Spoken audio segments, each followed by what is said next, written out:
Time for an oil change?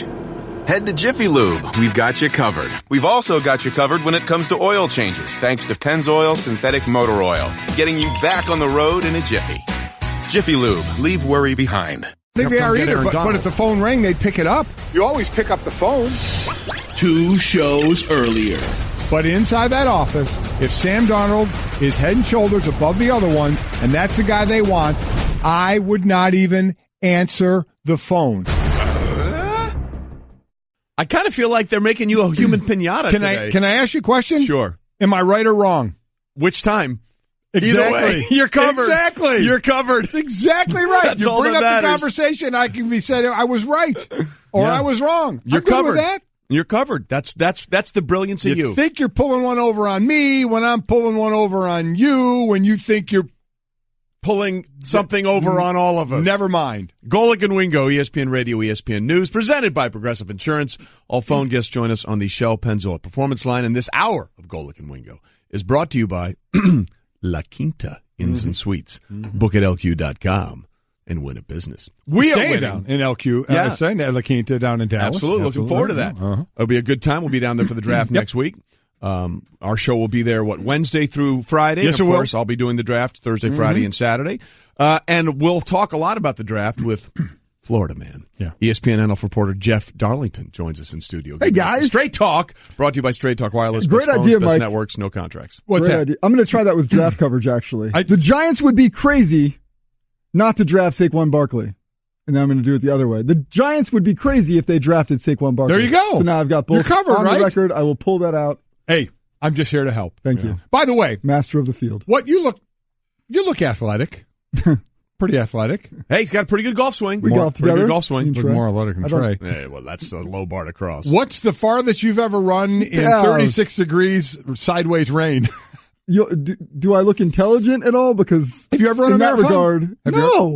You've never. My dad used to run marathons in the 80s, Did he and really? he'd cross the finish line and ask for his pack of cigarettes right when he got there. It's important That's to the have balance. 80s. That's the 80s right for there. you. Again, referencing the Boston Marathon yesterday. Yeah. 36, 37 degrees sideways rain. Unbelievable Who what would went do on with that? that. Well, plenty of people. By the way, the first thing I said when I knew Jeff was coming on the show, I said, don't bother bringing your sticks. Yeah. Because we like to play a little golf, and just not that golf weather right now. No, it is not. It's okay for spring to start on April 17th. You damned us all.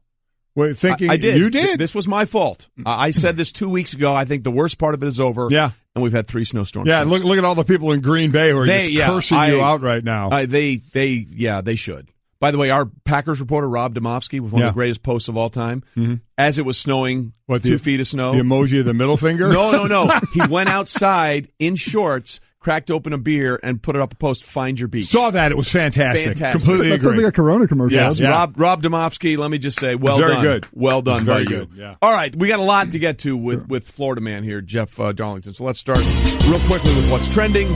Joel Embiid is not happy. He vented on Instagram after the loss to the Miami Heat, bleeping sick and tired of being babied. He has not played down the stretch of the regular season, nor in either of the first 2 playoff games because of that injury to his orbital bone fracture. And he may not play in Game 3, Mike, and he's got to understand the Sixers are looking out for his best interest. Only he didn't say the word fudge. He said the word. The word, the mother of all words. Hey, listen, I get it. He's a frustrated athlete. Everybody wants to play. Now, is it the best thing in the world to go out on your Insta story and basically call your team out for babying you? No, but listen, I get it. Today, this is how these players, they vent on Twitter and on Instagram and all the different ways that you can in social media. I'm not saying it's the greatest thing in the world, but I get it more. And we always talk about Joel Embiid being not only a great player, but really fits that mold of the athlete of today, embracing the social media, using social media. He's a very gregarious guy, the incredible personality that he has. Gregarious. Didi is gregarious. So he's good at home Gregarious. runs. Well, he is. He has 5, right? He has a great personality. And it shows. There is no doubt about that. So I don't mind him saying that he wants to play. Doubtful still, I think, for Game 3, which is going to be in Miami. Maybe you'll get him in Game 4, but wouldn't put it past Philadelphia if all of a sudden maybe he can get some minutes in this game. Well, again, this Game 3 in Miami is the most pressure-packed game for the Sixers in 5 years. Yeah. 5 years. Because the series is tied at 1. They've lost home court. They may not have Embiid, and they could go down 2-1. So we'll see how they play that out when they get to Game 3, which will be in 6 weeks. Meanwhile, as you were mentioning, the Boston Marathon run in horrific conditions on Monday, and congratulations to Des Linden. Apparently she's a mutter. The first U.S. woman to win the Boston Marathon since 1985. Really incredible story, especially in this race when they were watching a lot of it in the rain, how the direction was going to go, when people were going to make the pass. She did on Heartbreak Hill. I believe, made her move for that. But just to finish that run, let alone, obviously, the competitive runners are still running competitively. The people that are just training to run it are trying to find any way they can to get through it. And I think there were hundreds who had to seek medical attention because of how cold and wet it was. But, these competitive runners, they are doing their thing, and congrats to her for a monster win. Slower times because of the rain, but they were running into a 30-mile-an-hour headwind. Nobody was expecting any kind of a record times here, but really impressive. And do it on Heartbreak Hill is wow. Yeah, and Jeff Darlington with us. Your dad did run marathons? Oh, yeah. How many? I think like 4 or 5. Really? Legit. Like and a pack of cigarettes after each one? 80s, the New York Marathon. Wow. 4 or 5, and a pack of cigarettes after each one. All I can think of is John Belushi. Logged a lot of miles training for that day as he's selling a cigarette. Down a little chocolate donuts. Along that line, I watched in the green room with Damian Woody. Yeah. I watched the marathon. We watched part of the marathon. That should be a small box in the corner because that was entertainment in itself. It really was. Him watching that, the befuddled mind of him as he's watching these people run for alleged fun or whatever they're doing it for was we talked to Damian about it yesterday about the thought of him running a marathon. It was pretty comical. And I didn't realize the undulations in this track as well. Yeah. I mean, it is not hilly. flat. It is not. I ran a 10K in Central Park once, and you think of Central Park being flat. It is not flat. Hey, no. Trey, a lot of hills. Why? Honestly, for prostate cancer awareness. Okay, you win. Nice. Yeah. Feel better about yourself, Jeff? Feel better about yourself, Jeff? See you, Jeff. Thanks for stopping by. There you go. Yeah. By the way, I do have to credit our own Dan Stanzik. He once ran a half marathon in Syracuse in a snowstorm. He did. Is that correct, Dan? Mm-hmm. Yes, you want to say yes. He's nodding to me. This is a radio thing. I did. Thank you. And you ran how many marathons? 2. What's your best time? 3:38. Like an hour slower than the female winner yesterday. Would you ever run another one? Probably. 3:38. What does that average out to? What you're on about? Like 8:20 a mile. That's very impressive. That's 8:20 for 26 miles. She ran, and the winner, Des, ran 6:05. I played 18 holes in 3:38. There you go. We almost played 27. Oh, there it is. And then there's the other one. Yeah. Look, there's the competitors that are expected to win and do these kind of things. And then there's these unbelievable stories, like Sarah Sellers. She finished 4 minutes and 10 seconds behind the winner in second place in her second ever marathon. Yeah. She had no idea she finished second, and she pocketed $75,000. She is a full-time nurse from Arizona. Came there with her husband, some other family members. I think 1 or 2 that ran in it.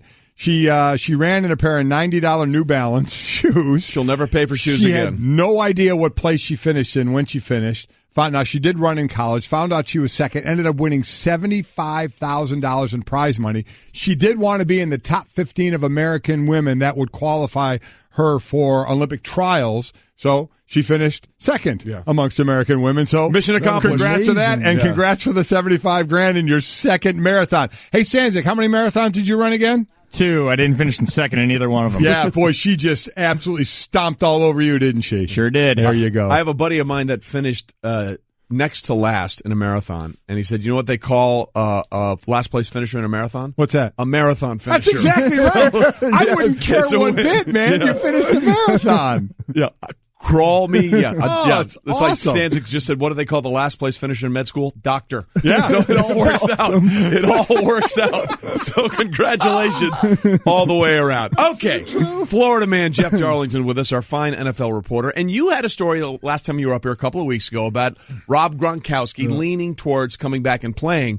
But a couple of weeks later, he's not at the beginning of off-season workouts for the Patriots. Neither is Tom Brady, who's in Qatar, I believe, dominating TB12 Worldwide Enterprises. Riding camels, the whole deal. Yeah. So the fact that we haven't heard anything definitive still yet from Gronkowski, what are the odds that that retirement thing is still in play? I would say it's the same as it was based on the conversation I'm having, that he is continuing to prepare. So it's the talking head, same as it ever was? Same as it ever was, exactly. And I would say that he still is preparing his body to play in 2018. He's still telling people close to him that it's still pretty much 2018 for him. But this is a situation where, I think he wants to get away from the facility, wants to clear his head physically, mentally, wants to get himself back to a place.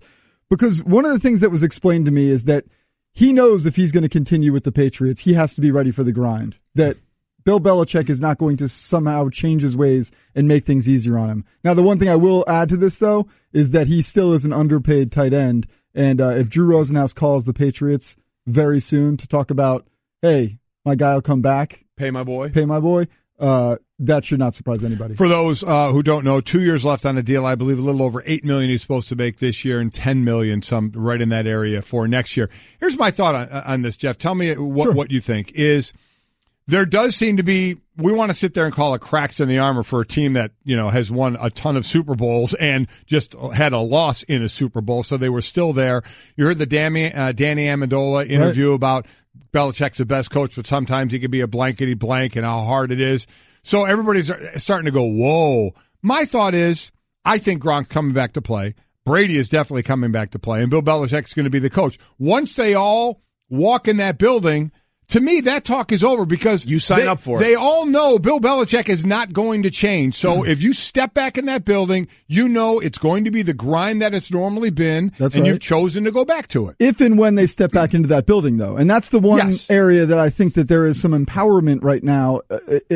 Someone asked me about the idea of a mutiny. Is this a mutiny being led by Tom Brady? I would not take it that far, but I would say this. If guys are feeling empowered by the actions and behavior of Tom Brady, saying, hey guys, I'm going to take a stand because it's not just about money, it's about treatment, and it's ultimately about, pick one or the other. If you're going to grind on these guys that hard, as Bill Belichick often does, at some point, you might have to wind up paying him. Now, this has worked for years and years and years, and some people would say, well, why change it now?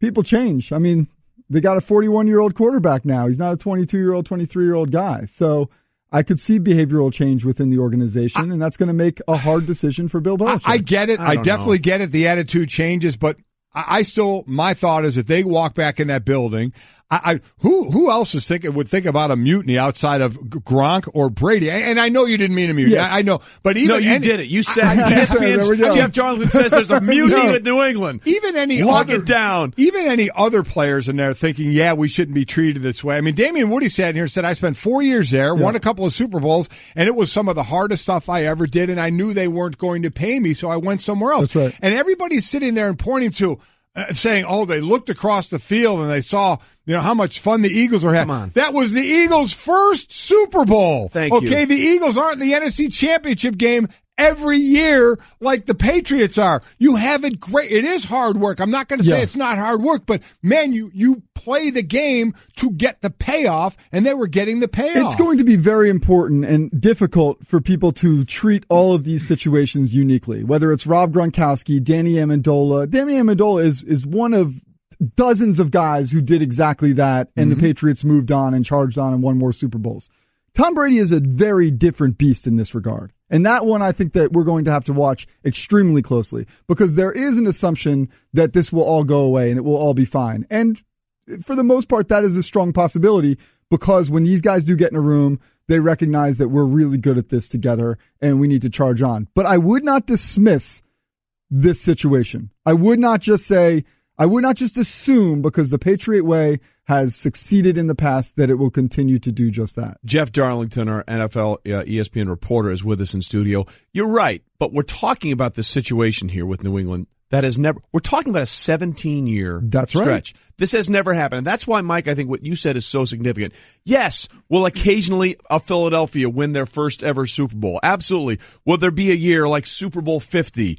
Where Peyton Manning on his last legs has this unbelievable defense that carries them to a championship. But let's just look at what happened before that. Yeah. Super Bowl 49, the Patriots won. Super Bowl 50, they had to get through the Patriots to get there. Super Bowl 51, the Patriots come back and win. And Super Bowl 52, the Patriots had a chance to win that one. They're in it every year. Yeah. They're in it every year because of this dynamic that is set up in place. And to think that a guy like Bill Belichick is going to change that because a couple of people are barking at him, forget it, but man. But how has that happened? Has it happened also due to the fact that Tom Brady is back there taking less money. Absolutely. Yep. And There's no doing a question. really good job. There's a formula. But they've all signed up for it. Right. So the idea that suddenly they're going to change the dynamic 17 years in, I think is fool's gold. I guess that's my point. When they all decide, and I think they all will, these three we're talking about, we know Bill's coaching, we know Tom's quarterback, and he wants quarterback till he's 80. Gronk's the only question mark. I still think he's going back. I guess that's back to my point, Jeff, again, is once they all get back in the building, then they all know what the game plan is. I don't think there's any – I can't believe in my mind that Tom Brady or Gronk thinks that Bill Belichick is going to change one bit. And if they step back in that building, they know exactly what the script is going to be every single day through that season. I think that is very accurate, and that is partly why both guys aren't in the building right now, is that they are clearing their head and their mind and their bodies. And continuing to, and the other thing is, there's a lot being made of Alex Guerrero, as there should be. That is a very TB12. strong. Right, for those that know, Alex Guerrero, Tom's trainer, he has the whole TB12 experience, and Bill Belichick was upset that some of the players were going to Alex Guerrero instead of the Patriots training staff. Right, and that's a legitimate thing, by the way, if you're the head coach. What is very unique about this situation this year, as we move forward, just something to watch, something to keep in mind. In 2010, when Brady was dealing with a contract situation, stayed away from the offseason program, he was out in Los Angeles with his firstborn child, spending more time with family out there. This time around, he'll be in Boston throughout this offseason program. The TB12 facility is about 5 football fields away from Gillette Stadium. So, like, when I'm up there covering games, I walk past the TB12 facility to get a coffee. Like, that's how close it right is there to the stadium. And him and Gronkowski are going to be over there. If that doesn't give you some sense of the dissension and frustration, I don't know how to better symbolize the seriousness of this situation. Look, that is pretty amazing it being that close. I mean, Seth Wickersham in that article that the Patriots said is not true. It's not true. They found a couple of things they didn't like about that had maybe been disputed, but the overall tone of that article that came out was true. This has been a very and Robert Kraft had alluded to it as they got to the Super Bowl. It's been a very difficult year for them.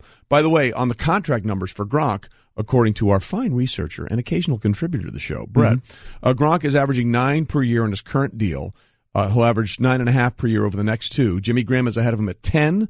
Travis Kelce and Jordan Reed are both at 9.3. So, I mean, he's really right there, except for Jimmy Graham, whose deal is more recent, and you could certainly make a very compelling case that Rob Gronkowski should be paid more than Jimmy Graham at this point. Here's the one thing I'll say. If you're going to grind on guys, and this is a sentiment that talking to all these different people that I've spoken to, if you're going to grind on guys, you sometimes are going to have to pay them for it. And in this case, let's mark this down. I would guess that Gronkowski is being paid more than that number by the start of training camp if he is still with the Patriots. Really? If he's still playing for the Patriots. I say you're not going to trade him if he's still playing for the Patriots. We'll see. Let's just let this thing play out. So now we got a mutiny, and now we got a trade of Rob Gronkowski from Jeff Darlington. All I'm saying is that his hot takes are stronger than Brett hating Bob Dylan right what now. What we need to remember here is that everybody is trying to create they're trying to decide. Fans out there are all trying to decide what's going to happen based on what they've seen before. When I think that it's very important for everybody to throw out assumptions and just let this thing play out and not just assume that Gronkowski is going to come back without getting paid. I'm not saying that's what it's about, but I think that there is this preconceived notion that the Patriot way will just continue to prosper. We have 4 hours to fill. We can't just let things play out. Yeah. We got to fill it with assumptions. Let me explain and how the this fact works. that Jeff said that Gronk's going to get traded and there's a mutiny going on. We've got that on the bottom line scroll. We're putting on the top of ESPN.com. It's going out as a blast news alert. So let's go. We know you just messed around. Let's go with another pass catcher, Des Bryant.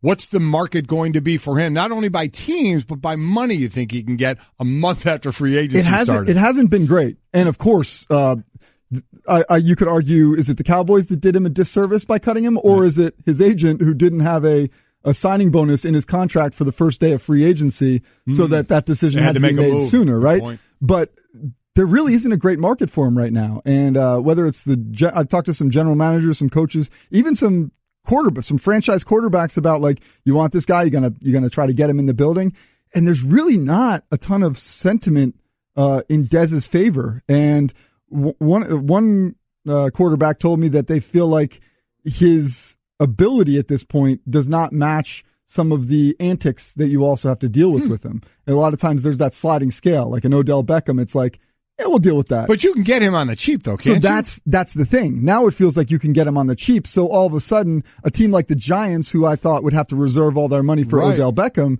maybe he's like, oh, wait, we can get him in. We can get him in for, I don't want to guess, but a lot cheaper less. Than $16.5 million. Yeah. Look, he was never making that dollar. Let's be clear about that. And then after what we've seen for the last few years, he was never going to make that. Is he going to get 10 though now? Like, I don't know. It's a great question. So. And the thought about the Giants, because he could be what they thought Brandon Marshall was going to be, which he isn't in New York. That would be an interesting thing. And Dez is still, this is personal opinion. I spent some time with Dez, and he's like a fiery guy, but he's the most loyal soldier that you can get if you can get him into the right situation. So if there's a team out there that's looking at Dez Bryant saying, man, I don't know about those antics. Like, if you just think about your locker room and if it can handle it, if you have the veteran presence to handle it, this could be a bit of a steal for a team. Look, when he broke his foot in the first game of the 2015 season, when Tony Romo had that great comeback against the Giants on the Sunday night game, he waited around without anything on that foot to go ahead and congratulate Tony on living that game-winning drive. Look, you love the passion of Dez because it, in many ways, translates into the positive things. But at the end of the day, he's a physical receiver, not a speed receiver, and he's been banged up the last few years. And you wonder, okay, how much longer can the body play at that physical level? It's more about that than anything else, right? How about Aaron Rodgers? Yeah. I mean, the thing about Dez Bryant is like, he needs a quarterback who's going to put the ball exactly where it needs to be. Like, so Dez will catch it now in Green Bay. Is what you're telling me. Dez will catch it now in Green Bay. That would be very interesting. And I can tell you that Aaron is looking around and saying, hey, guys, it's time. Help me out a little bit here. Help me out a little bit. I don't have Jordy to throw to anymore. Give me someone. Jimmy Graham and Dez Bryant. Throw me a bone, please. Throw me a bone. Florida man, Jeff Darlington. Hey, thanks, Jeff. Always good to see you. Appreciate it, man. Let's golf next time. Yeah. Well, it depends. We might get a foot. It's all my fault. I'm taking it. It's all my fault. I'm owning it. The yoke is on me. Horrible human being. That's also true. Coming up, an interesting theory on the slow start of one of the new kings of New York. Hey everyone, Mike Golic here. Support for the Golic Wingo podcast comes from our friends at Rocket Mortgage by Quicken Loans. Chances are you're confident when it comes to your work, your hobbies, your life. Rocket Mortgage gives you that same level of confidence when it comes to buying a home or refinancing your existing home loan. Rocket Mortgage is simple, allowing you to fully understand all the details and be confident you're getting the right mortgage for you. To get started, go to rocketmortgage.com/Mikes. Equal housing lender, licensed in all 50 states, NMLS, consumeraccess.org number 3030. Winning at sports and at sports broadcasting means changing things up. Just like La Quinta Inns and Suites is changing up their look. A renovated lobby that's so contemporary it even makes Golic look cool. Yes, it does. And a totally updated fitness center that even has Wingo feeling like a workout. I'm ripped. Plus plenty of comfortable spaces to hang out. Yep, this La Quinta look definitely has a vibe of victory. So you can just relax, refresh, and get ready for your next big meeting. Prepare to win at business with La Quinta Inns and Suites. Book now at LQ.com. Golic and Wingo with you on ESPN Radio and ESPN News, presented by Progressive Insurance. All phone guests join us on the Shell Pennzoil Performance Line. So, all right, Mike, you and I know that we like to complain about the weather because I think we're going to go straight from winter to July 4th. It is. Here. One day we're going to wake up, it's going to be 90 and humid, and we're going to complain about the humidity. Yeah, exactly right. And that's what we do, right? That's what we do, right. Yeah. Andrew Brandt, who used to work for us and was, of course, a longtime front office guy with the Packers and does some great work. He always said when he got to Green Bay, the legendary Ron Wolf, who was the GM there, said there are two seasons in Green Bay, winter and 4th of July. Yeah. And I feel like that's sort of the way it is for the rest of us now. And that is actually having an adverse effect on Major League Baseball. There have been, 25 or 20 postponements, I think, already of games this year. I think there are 25 all of 2017. And attendance is way down. Now, a lot of that obviously is related to the weather, but, there was that White Sox home opener, for Bubble Boy's team. Right. Devon, where they said 9,000 people were paid tickets, but like 900 people showed up. Right. And we're having attendance really dip in baseball-driven cities like St. Louis. Mm-hmm. So you wonder how much of that is weather-related and how much of that is, a larger issue that baseball's going to have to deal with. And you're also dealing with bad weather, dealing with some injuries from players as well. Playing in the cold weather and the bad weather, it's increasing the injuries. So, no bueno right now for baseball with that going on. But, Mother Nature's going to do what Mother Nature does. And Mother Nature's going to dump 20 inches of snow on Green Bay and going to dump 3 inches of rain here on us and be cold and unfortunately dump a lot of rain and wind and cold in Boston for the marathon. It's brutal. It's absolutely brutal what's going on. Listen, the weather's so bad, we had a ice out in Toronto, and they have a dome. Yeah, they have a dome, and the game was postponed because of ice. Yeah, what happened was that was it the CNET Tower? Is that what it is? CN Tower. The CN Tower there next to it had ice, and it was falling off that building. Yeah. And they were afraid that people would get hurt walking into the Rogers Center. So, and by the way, let's be clear, that's a real thing. Remember Super Bowl 45 in Dallas? Yes. I mean, they had that freak snowstorm. And there was some ice that fell off the roof at Cowboy Stadium, and it killed a worker. Yeah, it did. So you do have to take an abundance of caution, but it is just crazy how the weather has affected the baseball schedule so far. It's been horrible. It's been your fault. It is all my fault, and that's fair. Mm-hmm. One thing that has not stopped in any way, shape, or form because of the weather is that's Bryce Harper. Bryce Harper did it last night again and did it with a broken bat. Here's the pitch, swung on, a broken bat, fly ball to deep right center field. Nimmo back of the warning track at the wall. It is gone. Goodbye. He broke his bat, and he hit a home run. Unbelievable. Bang, zoom goes Bryce Harper. His Major League leading 8th home run of the year.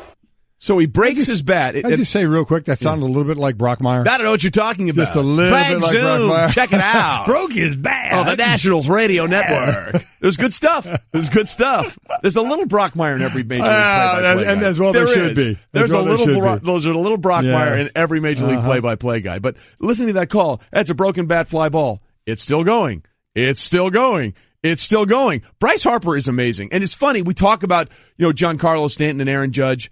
Bryce Harper is still that dude. I mean, he's still the guy carrying that torch for the young players. He's actually 6 months younger than Aaron Judge, and he's doing all these things. And he's been doing it, for 5 years now? Well, I mean, it's been like the Bryce Harper, Mike Trout thing, with the two best in the league. Certainly Aaron Judge jumping on there with what he's done just obviously last year, but over the last few years, it's been Trout and Harper who are still young players and doing what they're doing in the league. I still remember Bryce Harper, in high school, on the cover of Sports Illustrated, and it's what a clown he was question, bro. Yeah. That's a clown question. It's a clown question. Unreal though. He's given us a lot early on in his career. leading the league in home runs with 8. So I think, is he leading in RBIs as well? Yeah, 17 as well. I mean, he's having a monster beginning of the season, but we've certainly seen it before out of him. And we kept talking about, is he going to be that first $400 million contract? Because remember, Stanton got the $325. Boy, the way the money took a hit this past offseason, you're starting to think, okay, maybe that's not going to happen. He's going to be well compensated, but, we're looking for all-time numbers just because we can, and it ain't our money we're giving away. And that's exactly right. And by the way, if there is a soft market for Bryce Harper next year, Major League Baseball is going to have a lot of explaining to do. Yep. A lot of explaining to do if there's a soft market for Bryce Harper. You mentioned that he's 6 months younger than Aaron Judge. Well, Aaron Judge did something last night as well. Mm-hmm. Driven deep to right center field. There it goes.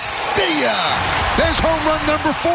Yankees lead 3-0. So that, of course, Michael Kay on the Yes Network. His 60th career home run. He's now the fastest player from a games played standpoint to get to 60 home runs. That was his 197th game. Mark McGwire had been the fastest to 60 in 1988. He did it in his 202nd game. So my quick math says 5 fewer games. Right. 202 minus 197. 5. You nailed it. All right. There you go. Notre Dame. Well done. Well, I went to Notre Dame. Yeah.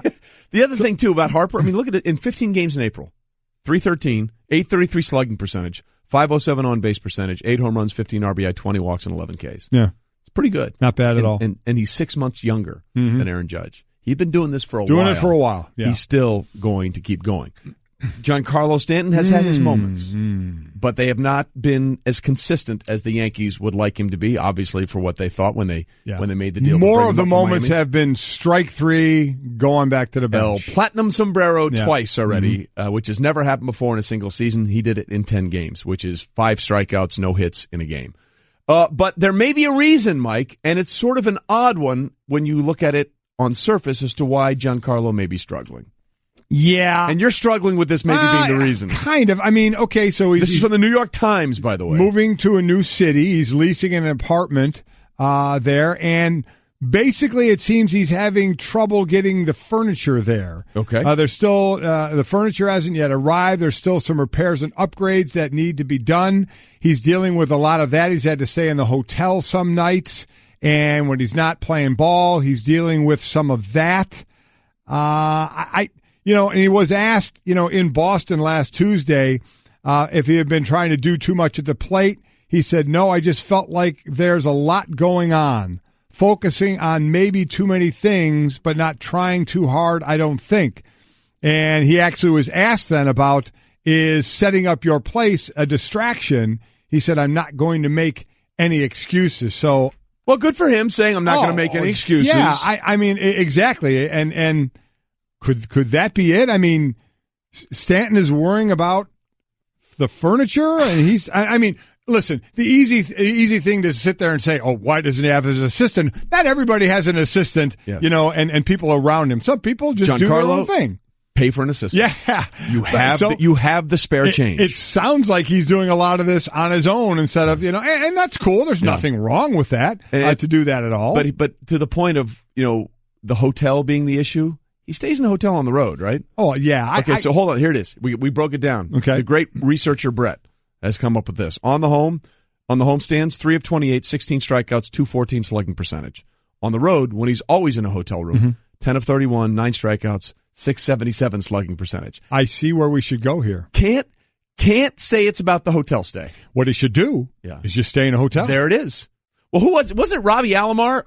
It was also Robbie Alomar when he was with the Blue Jays. He lived at Skydome Hotel, right? Yeah. He never left the hotel. How great is that? He never left the hotel the whole time he was there. And if you want a different place, there's plenty of extended stay hotels, that have the nice kitchenette in there and things like that. In fact, you could do that at La Quinta and you could win at business. See, there you go. There you go. Uh-huh. So we'll have a little bit there on that. Plus, we've got feuding voicemails, Michael. Feuding voicemails at our voicemail line, 860-506-5505. Okay. We'll hear those. Next. You're holding up the line, ma'am. What did you say? You're next in line for the water slide, ma'am. Feet forward and enjoy the ride. Okay, dearie. This does look fun. Whee-oh! You melted me. I've melted. The Wicked Witch of the West on a water slide? Surprising. What's not surprising? How much you could save by switching to Geico. See what you've done. Oh! Geico. 15 minutes could save you 15% or more. The best is how creative we get with crotch nicknames. The radio call, they said Draymond got kicked in the Little Warriors. Insert team nickname. Does it work for all of them? The Little Heat? The Little Raptors. Oh, the Little Knicks. The Little Knicks. Oh man. Little Rockets. Not really good. The Little Rockets. The Little Magic. Ooh. Oh, wait, did we seriously skip the best one? Did I miss the Little Nuggets?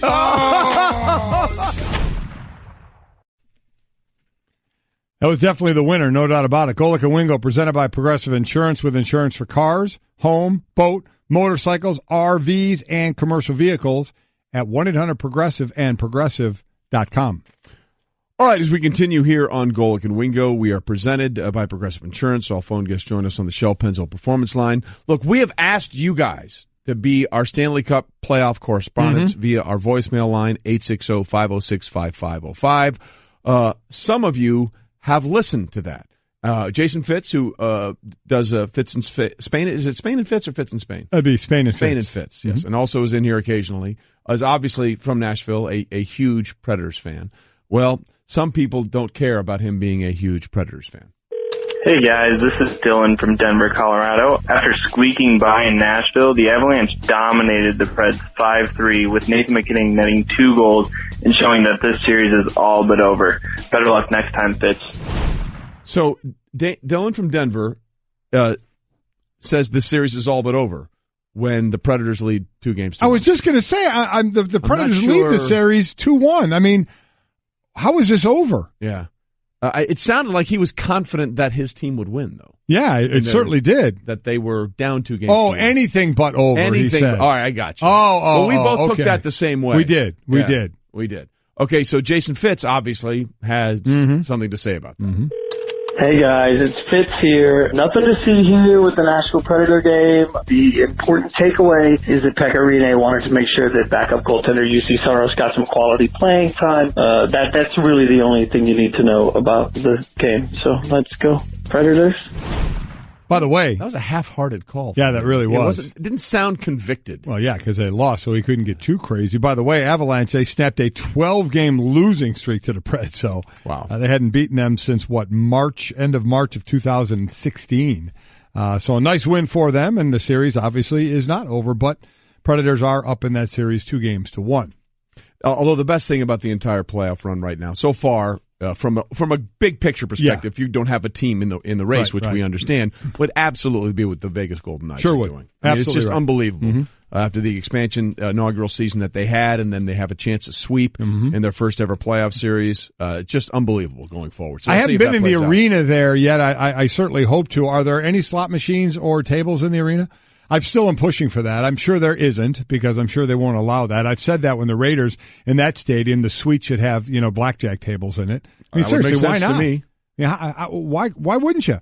I mean, but really, how is playing blackjack that we're not gambling on the game? Correct. Nobody's taking a bet on the game. No, we're playing blackjack. I don't disagree with you. Yeah. I don't disagree with you in any way, the shape, most you're or saying form. is hit me. Hit me. And that's something that happens on the field anyway. Well, there you go. So it all comes together. There you go. You know who's not saying hit me or sue me? That would be LeBron James. Now, LeBron James, for those that may not remember, took great umbrage.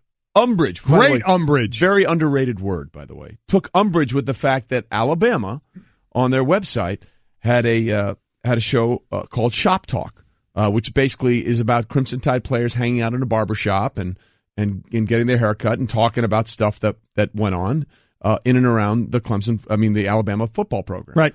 So LeBron said, whoa, hold on a minute now, because on Uninterrupted we had the shop, and we patented that, and you guys, you better step off, or we're going to get the lawyers involved. Right.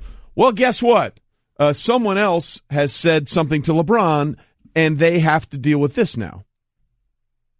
Which is I'm sorry. I thought you were playing. Yeah, it's Adventure Enterprises is saying that they got a letter they sent a letter. The lawsuit is seeking an injunction that would cease the production of future episodes of The Shop, as well as a serious monetary compensation. So what basically Adventure Enterprises is saying is, we worked with LeBron and the group from Uninterrupted for a couple of years on developing something like this. Right. And then we were cast aside, and lo and behold, here comes this show. And we're like, wait a minute. Yeah. We worked with you on the show, and now we're no longer part of it with you. And the show has come out, and no, we find that to be a violation, and we want some money for that. And it's interesting. I'll be curious to see whether or not there were conversations and what legal protections this Venture Enterprises did to sort of protect themselves, because LeBron and stuff do have a patent on this. Yes, they do. They do have a patent. But remember, he invoked that patent when he saw Shop Talk on the Crimson Tide website, and he was very vocal about this. Hey, you know what? We built this platform for ourselves, and we're going to defend it. So now LeBron was asked about someone attacking his platform, and this is what he said. The lawyers will figure it out. Yeah. Sort of offhanded. By the way, real quickly, Alabama changed the name. They do not call it Shop Talk anymore. They call it Bama Cuts. Yeah. Like Bama guys getting their haircuts or whatever. So they changed the name. As far as a source close to James and Maverick Carter told ESPN on Monday, the company sought a payment, the company being Adventure Enterprises, the company sought a payment 8 months ago and were told their claim was ridiculous, and they disappeared. They clearly saw the media around the University of Alabama story and saw an opportunity for a publicity stunt.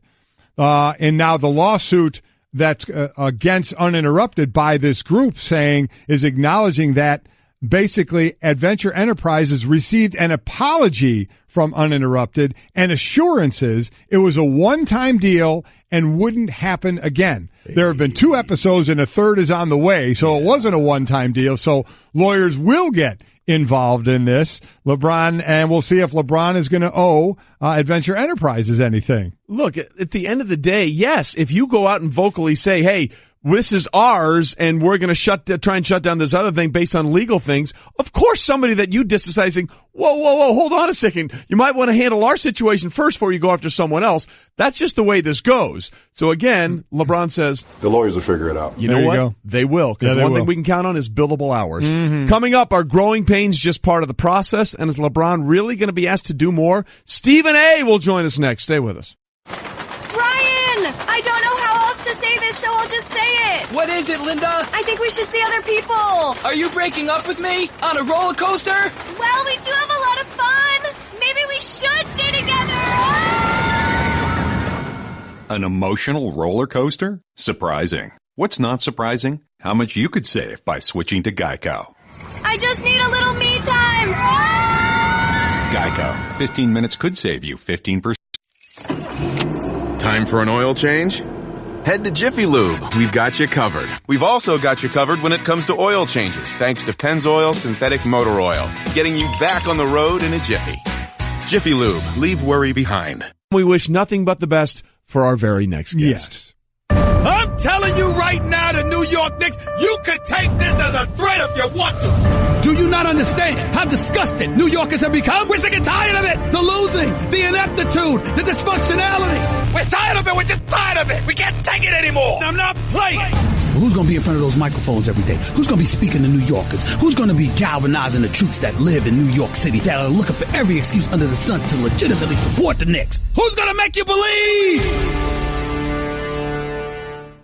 Well, we like to be subtle here on Golic. Nobody matches that energy, I'll tell you that much. That is our subtle way of Stephen A. Smith from First Take, and the Stephen A. Smith Show joins us. And Stephen, before we get into anything else, I just want to say, and Golic's heard me say this about 100 times already, I one day in my life want to care about one thing as much as you seem to care about anything. And it's impressive, and a tip of the cap to you, sir.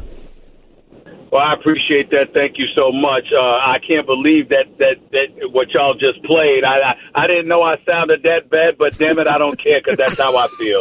These Knicks, I mean, they've taken years off of my life. I'm so disgusted with them. They better get this right. That's all I know. They better get this right. Okay, well, let's start there then before we get to the games. Let's start there. We know the list of names being interviewed. You're saying they better get it right. In your opinion, what is right? I think Mark Jackson needs to be the next head coach for the New York Knicks. I think it's very, very simple. Jerry Stackhouse got a lot of promise, and I think that he'll do a great job whenever he becomes an NBA coach. They're about to interview him. Doc Rivers is established. He's been in Boston. He's been in Orlando. He's been with the Clippers. But in the same breath, again, you know, he may stay with the Clippers. But I think that someplace other than New York, you need a native New Yorker. I like David Fizdale a lot. He got hosed in Memphis. I think he'll end up landing someplace. I'm not going to sniff at any of those guys who get selected, but the best candidate for this job is Mark Jackson, and it's not because of just the coaching. Mark Jackson could coach, there's no question. Doc Rivers has proven he could coach. David Fizdale has proven he could coach.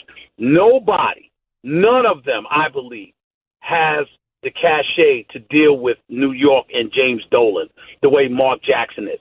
And that's what this comes down to.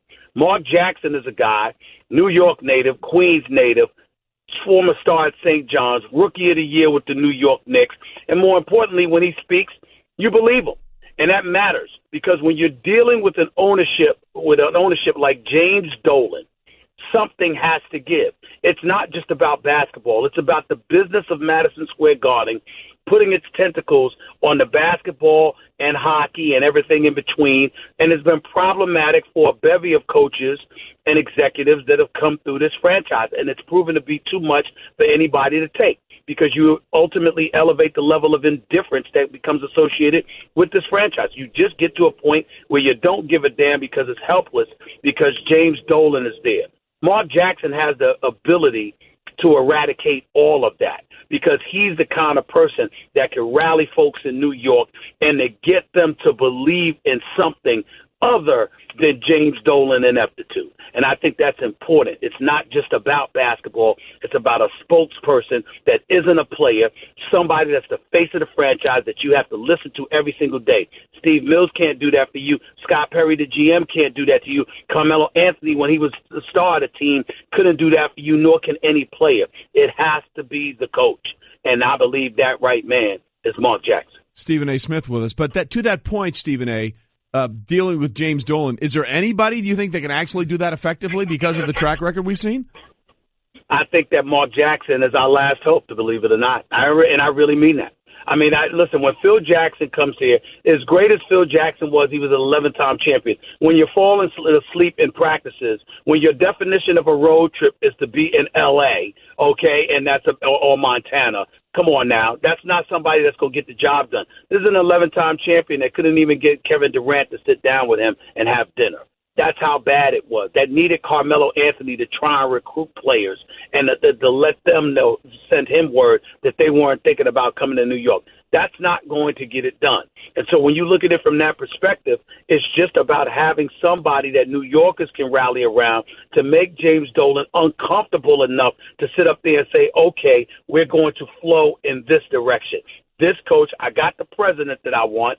He's got the GM that he wanted. Now to have a face of the organization that New Yorkers will give the benefit of the doubt to is incredibly important in this particular situation. The New York Knicks job is not just a basketball coaching job. It is far more than that. And Steve Mills has got to recognize that when he selects the next head coach of this franchise. Talking to Stephen A. Smith, obviously First Take co-host, also with his own show on Stephen A. Smith Show, which today at 1:05 Eastern he will have Adam Silver on the show. So let's stay again off the court again before we go on. Kawhi Leonard not going to be playing in this playoff. San Antonio will be out of the playoffs soon. But looking forward, Kawhi Leonard, how much longer is he in San Antonio, and where would be a landing spot, do you think, when we all eventually think he'll be gone?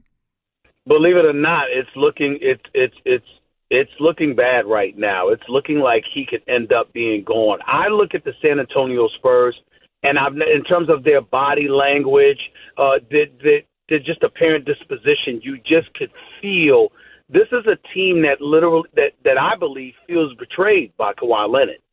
They're not going to say that. They're not going to admit it, but I get the impression when you have a players meeting spearheaded by Tony Parker and they're asking you, are you coming back or not? Why are you having that meeting if you truly, truly believe a guy is hurt and can't play? Clearly you have questions as to whether or not he can play. Clearly you believe that there's something inside of him that could have given you something for this postseason. And the fact that he didn't do that, I think resonates. Steven Jackson coming on the air, former champion with the San Antonio Spurs. Some of those guys he played with, including Ginobili and Tony Parker. He said it for a fact. There's no way those guys approached Kawhi Leonard the way that they did without Popovich's okay. So Popovich had to give the okay. That's what he said. And then you saw Popovich last night. Did you hear how he raved about LaMarcus Aldridge? Listen to the words that he said. He doesn't complain. He just goes out there, no matter the situation or circumstances. He just goes out there and does his job and doesn't say a word. I don't think people will really appreciate what this man has had to work, what conditions this man has worked under this season, and he's just been an absolute joy and an absolute pleasure. You could hear that and hear him praising LaMarcus Aldridge. I also heard him basically saying, I wish that other players were like that. And that's what I got. That's what I got from it. So I think it speaks volumes.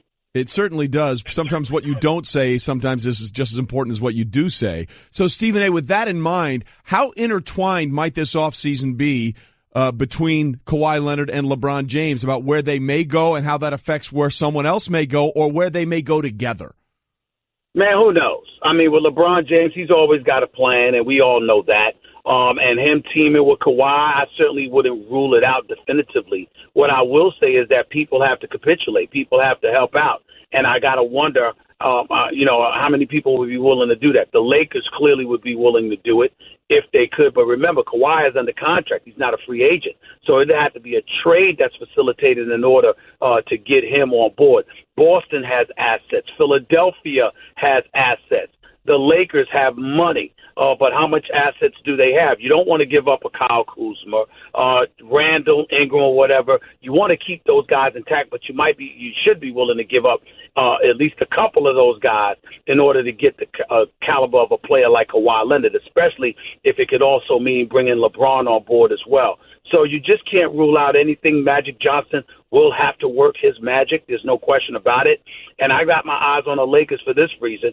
You've got LeBron and Paul George in 2018. You've got Kawhi, you've got Kyrie, you've got Klay Thompson, Jimmy Butler in 2019. As far as I'm concerned, Magic Johnson had better get one, if not two of those players by 2019. And that's just the way I look at things right now. All right, Stephen, on the court last night, we saw Miami get the road win. Dwayne Wade turn back the hands of time a little bit, have a big night in just 25 minutes. Joel Embiid didn't play, went to Instagram in his story and got a little profanity in there as well on how he thinks he's being treated there. How do you think this one plays out in this series? I think that ultimately you'll see Joel Embiid back in the lineup. Yes, the Sixers are protective, but again, this is not his knee. This is not his foot. This is his eye. You got a mask for a reason, and the guy wants to play, and he wants to play badly. And if he believes the eye has improved enough where he should be allowed to play, it's something that he's going to push towards. If the Philadelphia 76ers had won last night, I think the possibility of him being in the lineup would be significantly dissipated. But because of the fact that they lost to Miami, and the series is now tied 1-1 going back to Miami, especially if Miami wins Game 3 on Thursday night, I think you could find yourself looking at a situation where Joel Embiid probably will be back by Saturday, regardless of what they say, because the Sixers have looked terrific. They won 17 straight, 16 to end the regular season, plus Game 1 before losing last night. And they went from being a team that was just happy to be there to a team legitimately with championship expectations by virtue of looking at the Eastern Conference. If you sit down Joel Embiid when the dude is crying to play, and it doesn't have anything to do with his lower extremities as it pertains to his health, there is no reason why you shouldn't take a chance and put him in this series. He wants to play. He swears he's ready to play, and they need to put him back in there. Well, right, but they also have to make sure that he's protected from himself, because, Stephen, every player wants to play. I mean, that's why you have the medical staff to make sure these guys aren't rushed back too soon. Well, there's plenty of times where you've seen guys with broken noses, orbital bones, et cetera, put on a mask and get out there and play. It wouldn't be the first. Secondly, if he gets hurt again, the season is over. But in the same breath, you've got the entire offseason to get him ready for next year. Again, if it's your knee or your ankle or your foot rather, which is derailed him in the past, that would be different. But again, with the mask being able to protect that orbital bone, along with the fact that it's the importance of the playoffs, this is what you play for. And I'm not saying you just put him out there just because he says he's ready. But if you've been contemplating when to bring him back, and let's say, for example, you said, okay, he's going to sit out the first round. That means you had every intention of him being ready by the second round. Well, the second round might be a week to 10 days later. So you let him come back 10 days earlier. I think that's a chance you take for an orbital bone that can be covered by a mask. My personal opinion. It's Stephen A. with us on Golic and Wingo. So let's talk more about the game itself, Game 3 in Miami. Look, this is the most pressure-packed game that the Sixers are going to play in, 5, 6, 7 years? It's been a long time. Yep. And how much do we actually put into that 16-game winning streak just to end the regular season? Because take Game 1 of the playoffs out of it, because obviously that's a quality opponent. Because they fattened up on those 16 games with a combined winning percentage of .437, the equivalent of a 35 or 36 win team. So how much do we really buy into that, and how much of that is them getting hot against an inferior opponent? Before I watched Game 1 of this series against Miami, I would have told you not much. But watching them in Game 1 against Miami, here's why I've rethought it a bit. I watched the Philadelphia 76ers, and you forget Redick, Covington, Bellinelli, Zarek. These guys can really shoot the basketball, and this kid Anderson coming off the bench, and Markelle Fultz as well. So you've got 5 guys that can shoot perimeter shots, 6 guys that can score, with a 6'10" point guard. Without Joel Embiid on the floor, they beat Miami by 27, and it wasn't just because of the three.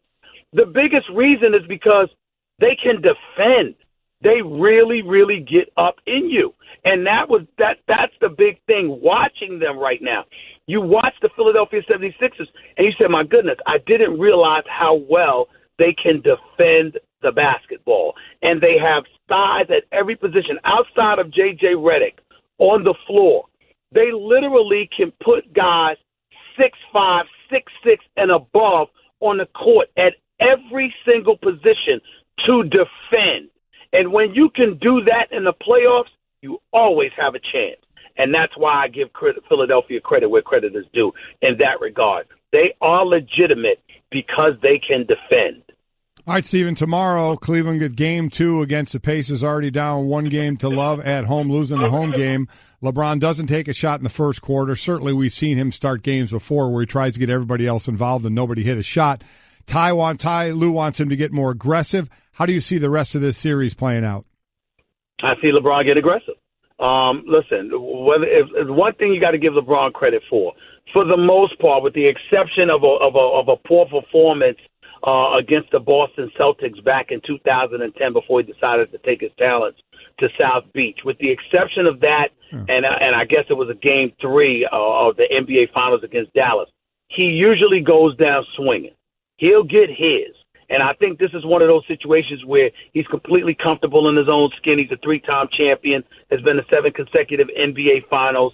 You know, he's recognized universally as the best player in the world.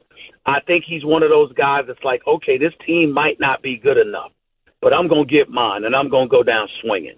And I think that's what's going to happen. The Indiana Pacers might be on par with the Cleveland Cavaliers, but they don't have LeBron. They got a star in Oladipo who has arrived. Make no mistake about that. But he's not LeBron. And I think you're going to see LeBron ultra aggressive tonight, reminding the world as to why he's the best in the world. And I think he's going to come out, and I wouldn't be surprised at all if he had another triple-double tonight, except this time instead of 24 points, it'll be more like 44. Well, that would be exactly what Ty Lue would be looking for. Stephen A. Smith with us from First Take in the Stephen A. Smith Show. Stephen A., again, you'll have Commissioner Adam Silver on with you at 1:05 today. What's the one thing you want to get out of the commissioner today? Well, you know, this whole tanking issue, listen, I have been adamantly opposed or vehemently opposed to the whole process in Philadelphia. It disgusts me when people even bring it up. But you're going to have situations where teams are looking at the Philadelphia 76ers and they want to know what's the disincentive for tanking, because look at how it's working out for them. And so that's one of the issues that I'm going to talk to them about. There's a bevy of issues that I intend to talk to them about, but that's certainly one of them, and I'm looking forward to having the commissioner on my show. All right, Stephen A., we look forward to hearing that later on today on ESPN Radio. Thanks for being with us, my friend. Thanks, David. Thanks, guys.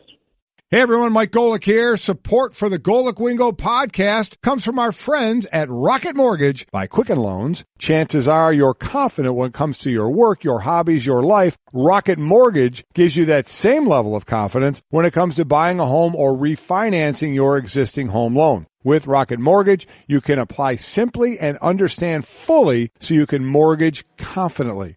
To get started, go to rocketmortgage.com/Mikes.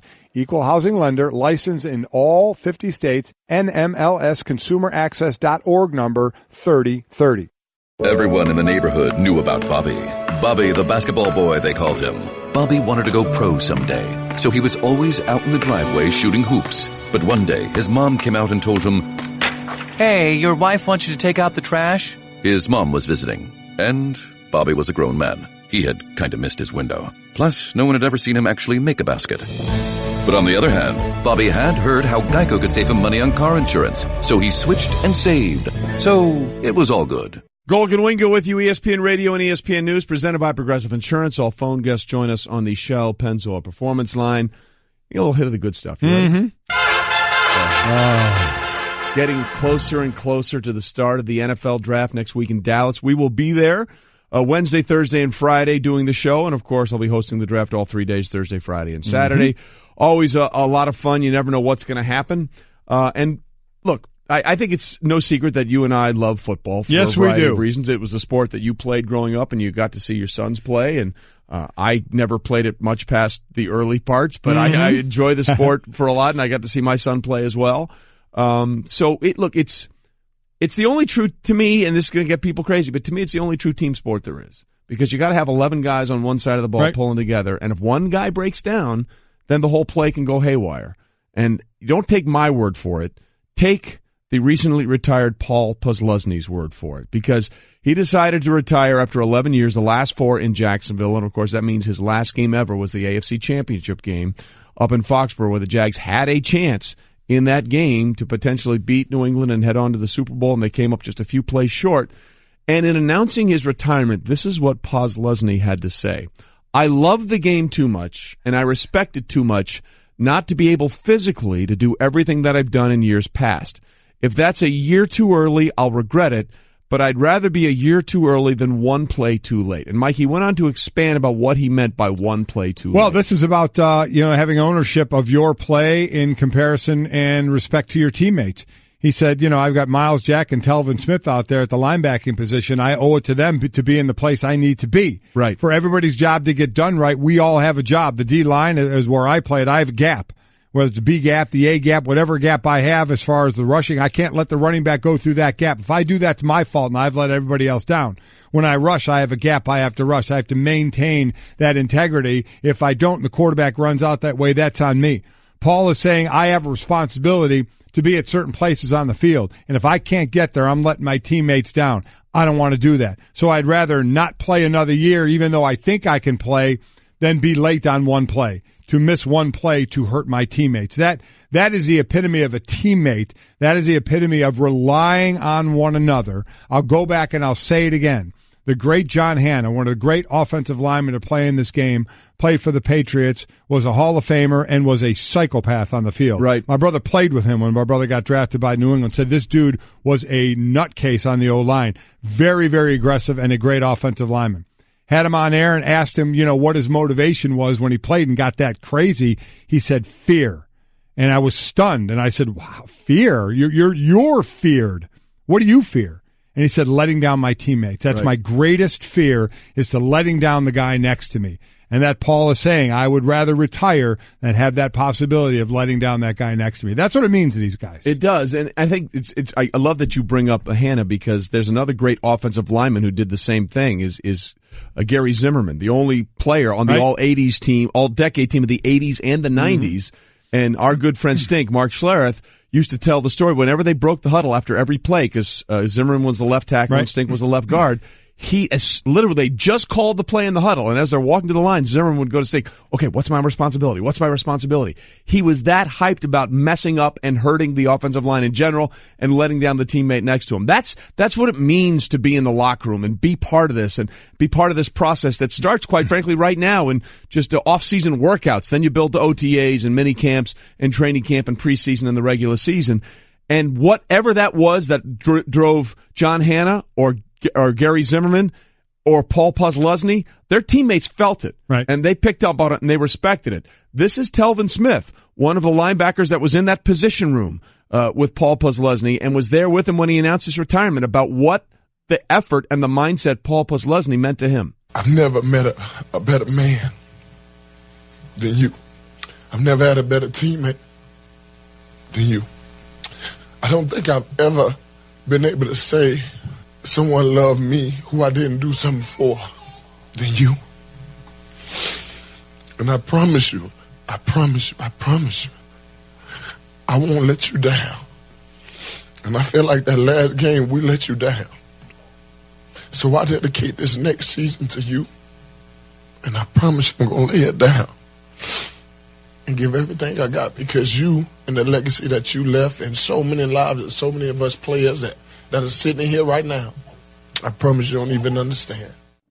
And let me be honest, it's all not like that. Not every retirement is like that. No. You get other guys crying. It's not all like that. But man, when you see it, and Paul Posluszny isn't a player who went to Jacksonville and said, I'm going to teach these guys how to play. I'm going to do things for them so they'll end up saying this about me. He just did his thing. He wanted to do his job. He just played with a broken hand. He just played with a split nose. He just played with a torn pectoral. He just played. He did what he had done all his life.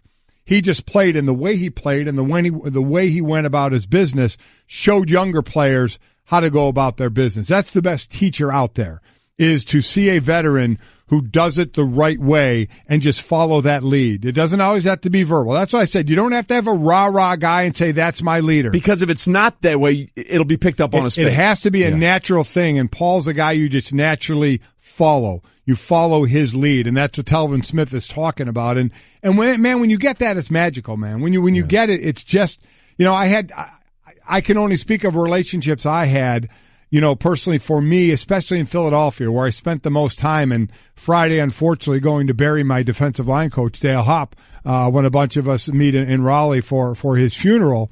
But with Dale and all the guys that I played with, I mean, there was such a bond. There was a friendship. There was the football aspect of it. This was before free agency, so we were together for a while as well. And there was a friendship as well. And there was a learning curve. And there was just, in this together, what can we do for one another? And I love hearing what Telvin is talking about and what Paul meant to him. And Paul just went about his business and played ball. And you understand, the love and the support and the camaraderie that goes on. I mean, that's why when a season ends, whether it's good or bad, I mean, you just see hugs out there. There's hugs of joy. There's hugs of just despair of, man, we put all this work in and we either got to where we wanted to go or we didn't. And there's a lot of emotion in it. And for a guy walking away, and to be that self-aware, because players are usually the last to recognize it. Normally they can kind of feel, well, maybe I don't have it, but I can make up for it another way. I can keep playing. I mean, for Paul to say, I'd rather not play another year so I don't mess up a play, to realize he still could have more in him, but maybe not enough to be what he needs to be on the field. That is some self-awareness. And that, quite honestly, is a rarity for an athlete to understand their mortality in a sport or what they want to accomplish on the field. Well, and it speaks to everything that we talk about when players retire, because they always say, I could go out there and give you one more game. But it's all the other stuff that leading up to it. It's everything. It's the practices. Now. Yes, it's all that stuff. I always say guys retire. A lot of it is now. Guys will always want to put the uniform on Sunday and play. I'd still go do it now and give you 3 plays before I got destroyed, broken in half and torn apart. Right. But I'd put on the uniform and try it. But you don't want to go through the off season, that work that you have to go through to get ready for that season. The games turn out to be the easy, fun part of the whole thing, of all the culmination of all the work that you put into it. And that's what guys just don't want to go through because they don't have the desire to go through it anymore. And they know if they don't go through it the same way, that they're going to play worse, the potential of injury, and just flat out it can embarrass yourself. And speaking to that point, whenever players retire, and either they go on to do their thing, or so many of them come here, and I work with so many of them on NFL Live over 15 years, they always say, the one thing I miss more than anything, but it was the camaraderie in the locker room. Always. It's not even close. I've said it it's not even close. You ask a guy why he retired and what he'll miss most. And the why is going to be, don't want to do what's necessary to do when nobody is looking to get me ready for the season, because you always love game day. And what do you miss the most? Normally the answer is a very short word or 2 words, the locker room. Right. Meaning, I miss the guys. Yeah. I miss the fellas. I miss that camaraderie. And it is something special. And it's something that's very difficult to recreate anywhere else, because rarely are you with that person or that group of people for as long as you are during a year, or maybe, or a season. And then obviously if you play a bunch of years together as well. Yeah, it is remarkable to a man. It just missed the hangout. They always say, that's what I miss. And there's what you just said is exactly right. You can try, but you'll never get that same feeling anywhere else, no matter what you're doing. Right. And that's the hardest thing, I think, for a lot of these guys to realize. That part of it is gone forever. We'll see what happens, and we wish Paul Posluszny all the best in his retirement. And I was disgusted that we actually paid money for The Shape of Water. 13 Academy Award nominations, leading all the numbers. The dumbest movie of all time. I gotta watch a girl who can't speak and a fish man. Yes. No, I gotta watch that. Spoilers, man. Come on. Spoiler alert. I didn't say the word. I don't know why they beat. You said the word. Golic and Wingo. You didn't say fudge. That's Joel Embiid. Golic and Wingo, presented by Progressive Insurance. Commercial insurance through Progressive protects your business and your dream. Choose from over 30 coverage options at progressivecommercial.com. I have something for you. All right. Well, we'll get to that in a minute. All right. Hold on. But we want to do this? Okay. Want to do this first? What? All right, Stanzik is telling me we've got to do this first before your stat. Well, I don't know why. What? It's building the drama for your stat, apparently. Okay. It's all co and work together. Okay. There was only one current NFL head coach that did not play college football. I got him on my third guess. Can you name him? So we'll give you 3 guesses. I have no idea. Throw out some names. Sean McVay. No, incorrect. But I think that's the right path to go down, right? That's the right. You're on the right sort of thought process there. Hugh Jackson. Incorrect. Right. What do Hugh Jackson and Sean McVay have in common? I don't know. Pete Carroll. I'm just trying to get the three names to get over it, so you can just tell me who it is. You were closest with Sean McVay. Okay. Young. Okay. Quarterback kind of guru, offensive mind. Adam Gase? There it is. Really? Yeah. Okay. So if you had listened to the clue more specifically that I gave you, you might have gotten it. That has nothing to do with what I'm going to tell you right now. I don't know why this had to be first. I'm just listening to Stanton. No idea why it had to be first. Because we teased it. Oh, whatever. Yeah, you're right. Like everything we tease, that's the first thing we do when we come back. Yeah. By the way, Adam Gase is the only current head coach who did not play college football, played high school football, then went to Michigan State, where his high school coach recommended him for a role helping the coaching staff. And that's how he met Nick Saban, who gave him his first job. How about that? I want to play football. Well, let me introduce you to the coaches. Yeah, there you go. Let me just say, Adam, we have something in common. Mm-hmm. Okay, continue. All right, so we're talking about Paul Posluszny retiring. Yes. Somebody tweeted this, so this is kudos to Joe. If you go to the 2006 Penn State roster. All right, let's do that. And look at the linebackers. Don't even bother. Here's the. Can I guess? Go ahead. LeVar Arrington? No. Not there? 4 linebackers, 4 on the roster. Dan Connor? Dan Connor. Yeah. Paul Posluszny. I'm trying to think, 2006. Sean Lee. Navarro Bowman. Dang. I mean, are you kidding me? Dang. That is good. That's why linebacker you, man. I mean, that's unbelievable. Wow. That is very, very good. That is an impressive roster right there. Now, I'm wondering how long Sean Lee, did he play that much and that year? Because I mean, he had just sort of be starting there, right? Because I think he was his rookie year. Well, look at Navarro Bowman was a freshman that year. Yeah. Dan Connor was a junior that year. Then you have Sean Lee was a sophomore. All right. And Posluszny was a senior. Wow. That's pretty good. That's pretty impressive, isn't it? That's one of the many reasons, by the way, that you got the nickname of linebacker U. There you go. Posluszny was the leading tackler with 116. Dan Connor second with 113. Sean Lee third with 89. And we said Navarro Bowman, I think, was a freshman on that team. He was getting ready to contribute. That is incredible. That is an amazing. Good job, Joe. Thanks for that tweet. That's impressive. That is as good as it gets. So again, we've had James Harrison retire, Posluszny, and Nick Mangold mentioned his retirement. Now, Nick hasn't played in 2 years. Right. Former first-round pick of the Jets, but he is officially retired as well. So when I say to you in your totality, because obviously Posluszny he's a grinder. That's who he was. He was a grinder.